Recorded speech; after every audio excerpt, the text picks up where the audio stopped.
Hello, my name is Brent Sellers. I am the Extension Weed Specialist at the University of Florida IFAS Range Cattle Research and Education Center in Ona, Florida. And this presentation is going to cover smutgrass management in pastures.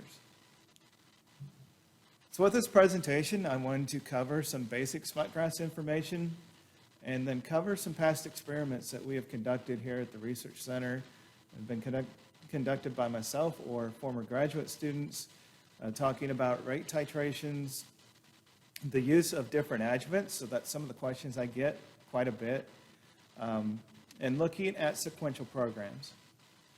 Often, many people will spray and kill smutgrass and then walk away from it and not come back and retreat. So then 3 or 4 years down the road, it looks like they've done nothing. So look at some sequential programs to maybe increase our long-term control. And then look at some current experiments that include wiping studies, which I've already covered in a previous presentation, so you can find that presentation online, as well as more recent studies with rainfall and glyphosate. So smutgrass isn't a new species. It's been in the state since probably the late 1940s. So small smutgrass was the first species that they researched here in Florida. Even Dr. Hodges was involved in that. So from the 1950s to the 1980s, that was the predominant species. Then in the 1990s, we started seeing a different species that they call giant smutgrass. And that is the primary species that we are dealing with in Central and South Florida today. We do see giant smutgrass continue to move northward. I have observed plants along the roadsides and other rights of way in South Georgia. So it's slowly making its way north. To tell the difference between the two plants, it's kind of difficult if you just see the clumps and no seed heads. But there is a difference in the seed heads. So the small smutgrass in the picture on this slide is on the left-hand side with the oppressed panicle, so it just looks like this long spike, versus giant smutgrass on the right, which tends to have more of an open panicle. For control, the long-term standard has been 3 to 4 pints of Velpar or Tide Hexazinone during the rainy season. And that is because we do need rainfall for the herbicide to be taken up by the roots because there's not much foliar activity on grass species. And previous research, and the label even states that no surfactant is required. We did used to have a grazing restriction of 60 days. That was lifted several years ago, but there does remain a 38-day haying restriction, and the grazing restriction is in place for applications just over 4 pints per acre. If you do go above that rate, then there is a grazing restriction, but typically I don't recommend much higher than 4 pints per acre. So some of the first research that I conducted along with Dr. Farrell in Gainesville, we looked at both small smutgrass and giant smutgrass rate titrations. And basically what we do is start with low rates and increase our rates and end up with rates actually above what we recommend. And what we're trying to figure out with charts like this is what we call the effective concentration to achieve 90% control. So from this data that we collected on small smutgrass back in 2006 and 2007, we saw that we needed a little over a pound of hexazinone to achieve 90% control.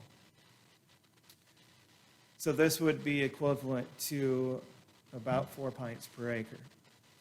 Okay, so we basically saw using the same type of work with giant smutgrass, the effective concentration to achieve 90% control ranged from 0.65 to 0.99 pounds, so with a mean of 0.83 pounds per acre, versus small smutgrass, like I already said, was just over a pound per acre.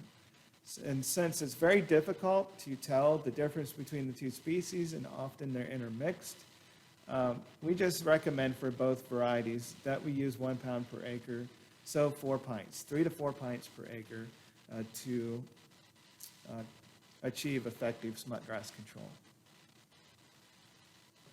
About this same time, we also looked at different adjuvants. So different surfactants basically is what we were looking at. We looked at different rates of Optima and as well as other adjuvants, and this was conducted in Clewiston and Ona in 2005 through 2007. We used Hexazinone at 3 or 4 pints per acre, and then we had Optima at various rates ranging from 0.125 to all the way up to 1% volume to volume, or other surfactants like methylated seed oil at 1 pint per acre, or Optima at 0.5%, kinetic at 0.1%, dynamic at 0.5%, or Induce at 0.25% volume to volume. And this shows averaged over both rates because we did not see a difference regardless of rate that we used.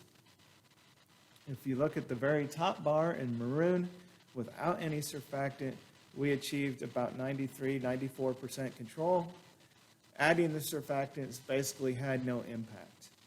So what we came away from this research was that we don't need a surfactant, even though there are some people out there that like to include it. Now, if you're in a situation where you have other species, like other broadleaf species, like dog fennel, chocolate soda apple, goatweed, things like that, then the surfactant can be useful. But if you're just targeting smutgrass, then a surfactant really is not necessary and is actually adding cost to an already expensive herbicide. So later in 2008, we started some a little bit longer term experiments. This experiment, we were looking at initially burning and then following this up with a Velpar renovation or fall roller chopping treatment. And what we found that burning had no impact on smutgrass management whatsoever. So burning is no longer in this equation, but let me set this table up for you. So 2008, we went out and set up our plots, and we did some preliminary counts in each of our plots. And you see in all of our treatments, we had about 3 plants per square meter. After we took those initial counts, we did one of 3 things. We treated Velpar at 2 quarts per acre, or we renovated plots. So we sprayed glyphosate at a gallon to the acre, waited 3 to 4 weeks, tilled that ground repeatedly, and then replanted Bahiagrass. The fall roller chopping treatment took place obviously in the fall. Our intention was to plant ryegrass to have a little bit of ground cover over the winter months. However, we were so dry in the fall of 2008, we had no germination, so this just ended up being a fall roller chopping treatment. So after these initial treatments in 2008, we came back in 2009 and counted plants again. From our initial treatment of Velpar, we dropped from 3 plants per square meter to less than 0.5 plant per square meter. Shockingly, with the renovated plots, I expected not really to have much germination by this point in time, but when we went out and counted our smutgrass in those plots, we nearly doubled our smutgrass populations. So that's not necessarily something we want to do, right? But that's what happened in these experiments. Another thing that really shocked us was this fall roller chopping treatment. And I guess because the way these choppers work and they uproot the smutgrass plants, and we were so dry, these smutgrass plants didn't have a chance to regenerate. So we ended up, again, very similar to what we had with Velpar, of less than 0.5 plant per square meter. After we took those counts in 2009, we came back over the entire experiment and sprayed a half rate, or 1 quart to the acre of Velpar. Then we went back in 2010, and basically no difference between the treatments. We did see a slight increase in control with the fall roller chopping treatment, followed by Velpar, compared to glyphosate and renovation, followed by Velpar. But by and far, most of the treatments were very similar, less than 1/4 plant per square meter. So we actually increased our control by following our initial applications with a second application at a half rate. We go out into 2011, and we start to see the numbers increase in the renovated plots as well as the fall roller chopping plots. and not so much in the Velpar-only treated plots. I wish we could have taken this out a couple more years and really tracked this a little bit further, but we had to pull out of that site. But we did see that an idea that sequential applications of something is probably better than just a single application and walking away. The other experiment that we looked at also started in 2008. We went to this pasture and applied 2 quarts to the acre of Velpar across the entire pasture. And then in 2009, we came in with different treatments of Velpar with and without nitrogen. So in 2008, you see that our smutgrass population was about 2 plants per square meter, so it wasn't a huge infestation by any means. But when we followed this in 2009 with different treatments, Velpar, with no Velpar, with no nitrogen, or with nitrogen, and then a half rate of Velpar with and without nitrogen. And you look at smutgrass treatments, the result of our smutgrass treatments in 2010, they're very similar. So regardless of what we did, the initial treatment from 2008 to 2009 really knocked out this population. And it really didn't change from 2009 to 2010. But what I find interesting is 2011, and you see an increase, or start to see an increase, even though this wasn't statistical, of the number of plants in plots that were treated, were not treated with Velpar, or were treated with Velpar without any nitrogen, versus plots that were treated with Velpar twice and then fertilized in 2009 with nitrogen at 50 pounds per acre. I think that Bahiagrass was just a little bit more competitive, so the smutgrass wasn't able to come in. Again, we had to pull out of this site, so we couldn't track this any further, but there's some preliminary evidence here that an integrated approach of using both herbicide and nitrogen and probably a little bit of grazing management, we can hold back that smutgrass over time. So this data kind of got me a little bit excited about some other experiments that we started in 2008, where we looked at sequential applications of Velpar at different application rates. So that's what we're looking at in this table. So we started out in 2008. We went out and counted plants in these plots. Our plots were actually 20 by 20 at this location, and we counted all of the plants in each plot. So we had, instead of just counting little squares, we're actually counting the number of plants in the entire plot. So in 2008, we ranged from 0 all the way up to 2 quarts per acre, and we followed this in 2009 with 0 or 1 and 1.5 quarts per acre. And what I really want to point out, two years after our second treatment, if you look at the boxes that are highlighted in yellow, a quart followed by a quart resulted in 1 plant per plot on average 2 years after treatment. Okay? If you go down and look at 2 quarts followed by nothing, we had 1.5 plants per treatment. So why is that important? Okay, so it's the same cost per acre. It's spread out over 2 years. But what we were finding was that in some cases, some people would go out and spray 2 quarts, and something might happen. We might not get rain, or we might get too much rain. And if you spend all that money in the first year, you've lost $40 per acre. Okay, versus if you spread that cost out among years, you might end up with great levels of control or similar levels of control, but if you do end up with a miss, then you've only lost 20 bucks an acre instead of 40. But I want you to also look at what happened from 24 to 36 months, so 2 or 3 years after application. The smutgrass population in these plots rebounded significantly. Went from 1 to 21 plants, or 1.5 to 19 plants. So Then when you focus on the boxes in the orange, where we're using a little bit more hexazinone, increasing our cost a little bit by about at least $10 per acre. You go out in year 1 with a quart and follow that by a quart and a half, or in a quart and a half and follow it by 1. 3 years after treatment, you've decreased your smutgrass population. It is about 20% of what your untreated plots are. So you've made a dent.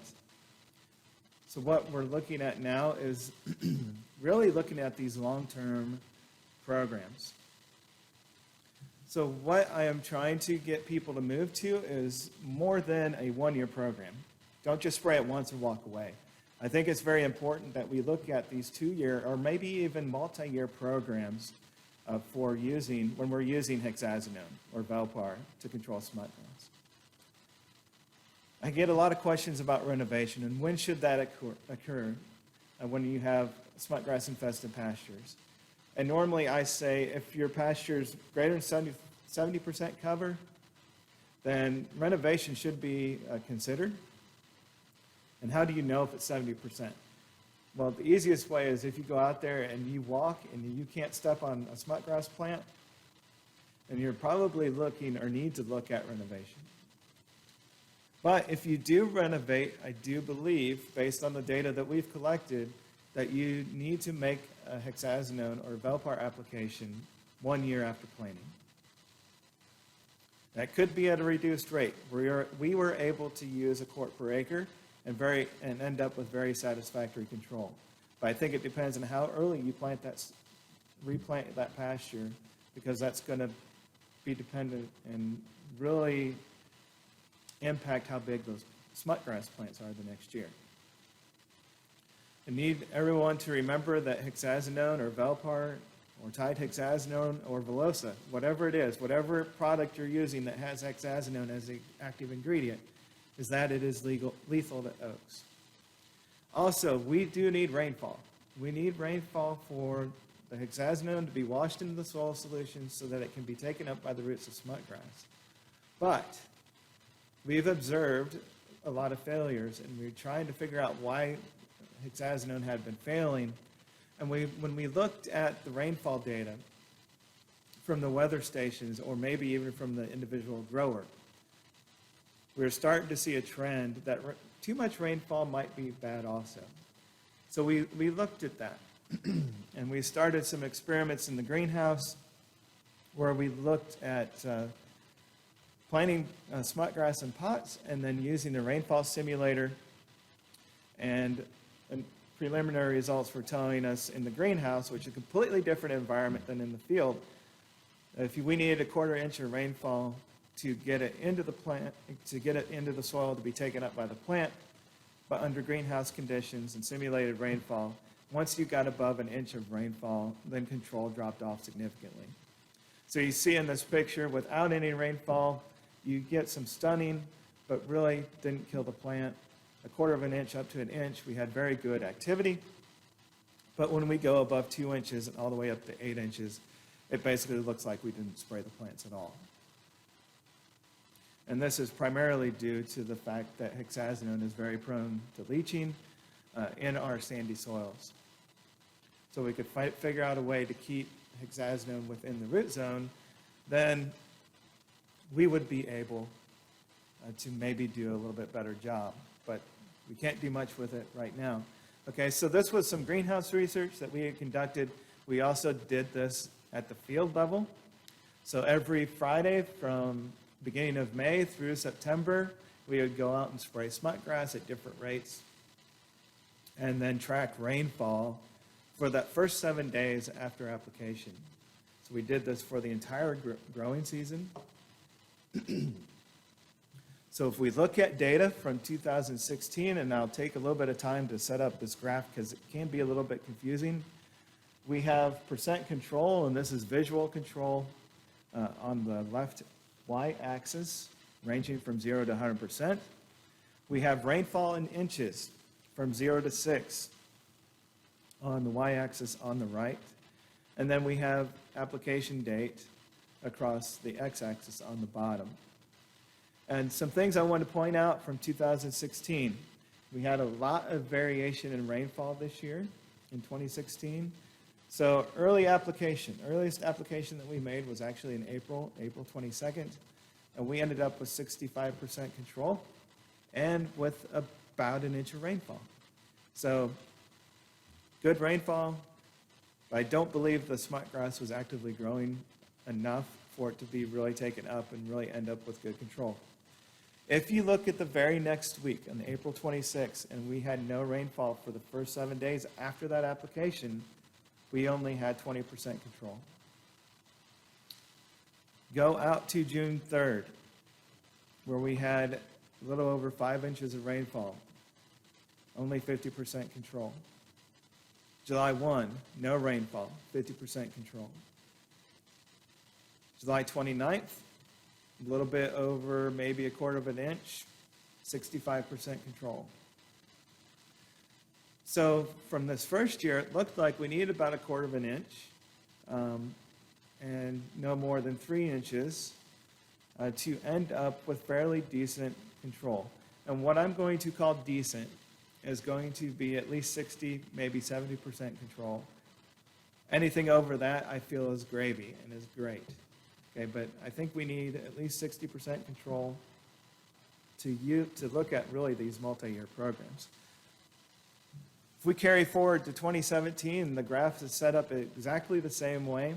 We didn't have as much variability in rainfall as we did see in 2016, but we do see where we had nearly 6 inches of rainfall. We still ended up with over 70% control.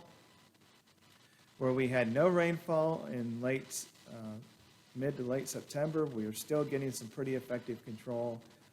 But where we did get 9 inches of rainfall in September, we did see a slight decrease, but still not that bad. And overall, the control in 2017 appeared to be a little bit better than what we saw in 2016. So why could this be?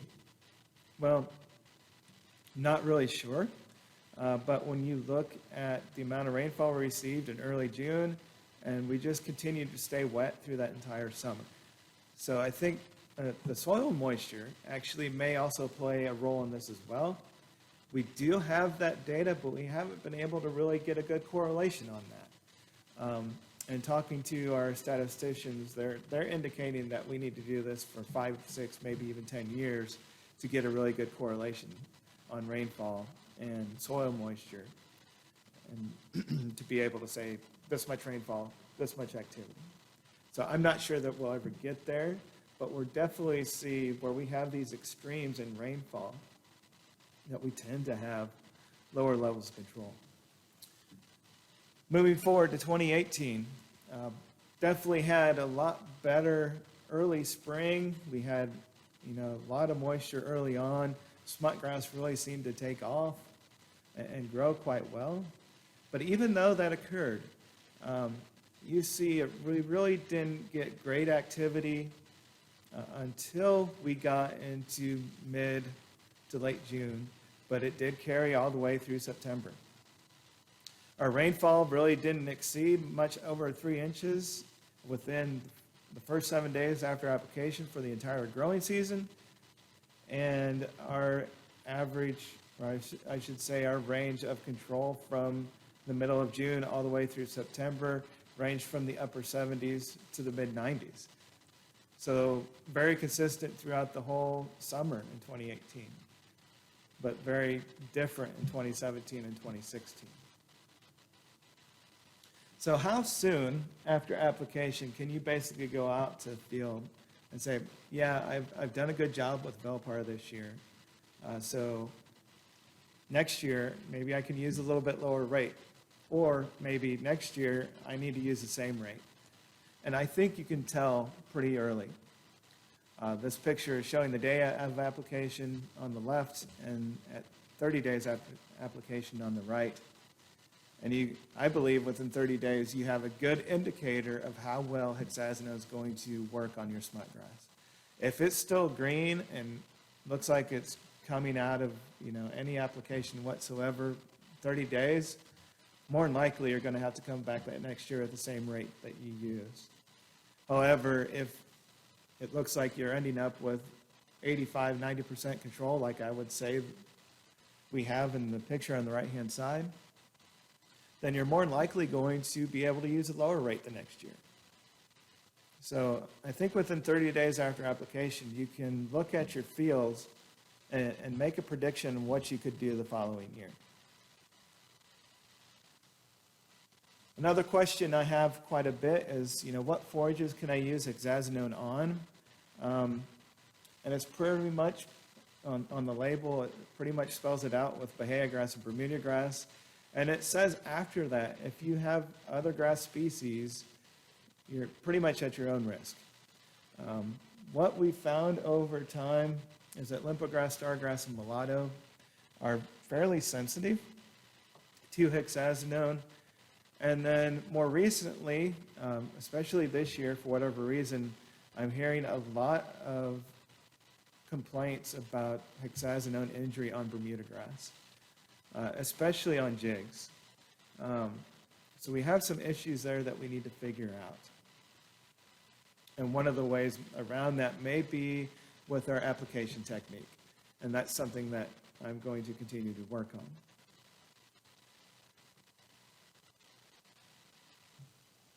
So right now, I'd like to switch gears a little bit and talk about using glyphosate as a selective option for control of smutgrass and Bahiagrass pastures.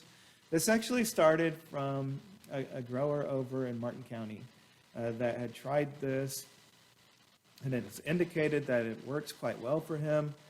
But then we got into a discussion of which actual product of glyphosate he was using. But because there can be differences in concentration, or there are differences in concentration. So he had been using Glystar Plus. Other people were using Roundup Power Max, or maybe other people were using some other different formulation of glyphosate. So what I wanted to do before I got into the bulk of this presentation is really show you the difference between the two products, Glystar Plus and Roundup Power Max. So if I wanted to convert the amount of active ingredient, 3 pounds of Glystar Plus to Roundup Power Max, because Glystar Plus is a lower concentration in pounds of acid equivalent per gallon compared to Roundup Power Max, the application rate will be different. Okay, so what the grower in Martin County was using was 32 ounces per acre of Glystar Plus. So in a gallon, or 128 ounces of glyphosate, we have 3 pounds of acid equivalent. If you multiply this out, we end up with 0.75 pounds of acid equivalent per acre. So then if we take that 0.75 pounds of acid equivalent per acre and divide it by the number of pounds of acid equivalent that are in a gallon, or 128 ounces of Roundup Power Max, then we've converted from 32 ounces of Glystar Plus. Now it only takes 21.3 ounces of Roundup Power Max to get the equivalent rate of glyphosate. So I want to make sure that people understand that when they're going from one product to another, it's very important when we're trying to use glyphosate as maybe a selective tool in Bahiagrass, that we're adjusting our rates dependent on the amount of acid equivalent in the jug of the glyphosate that you're using. So where do you find that number?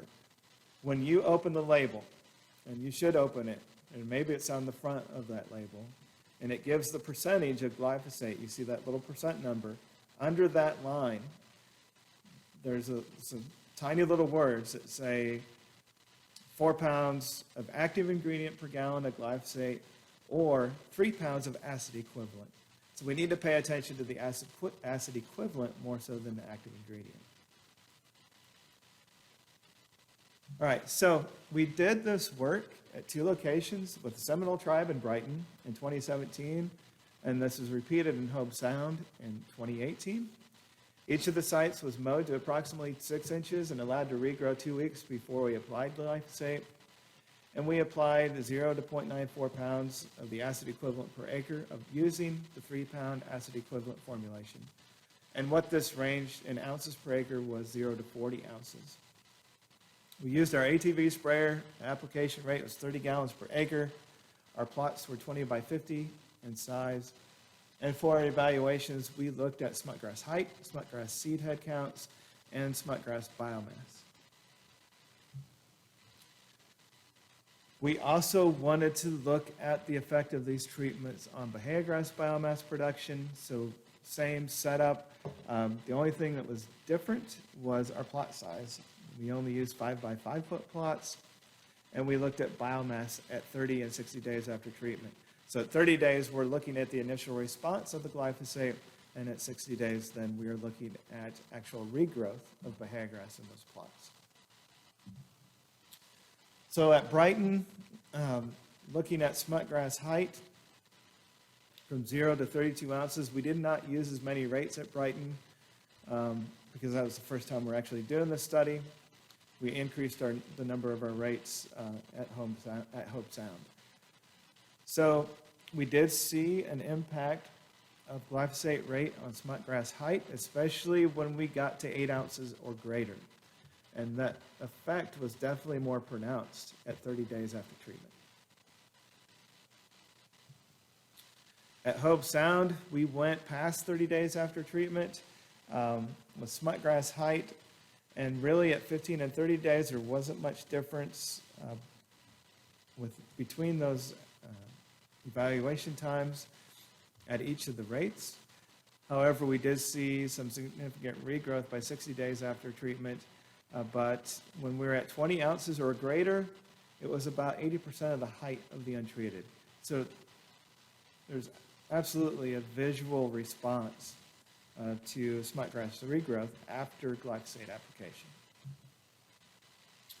Seed head counts at 15 days after treatment in the untreated or without any glyphosate, we saw a little bit over 8 seed heads per square meter, and really not much coming out of any plot that was treated with glyphosate. So within 4 weeks after mowing, we're already seeing seed head production in our untreated plots, but we're holding it back with an application of glyphosate. And then applying any glyphosate reduced seed head counts by at least 50% with as little as 4 ounces at 30 days, almost no seed head production at 32 ounces at 30 days. At Hobe Sound, again, kind of the same trends.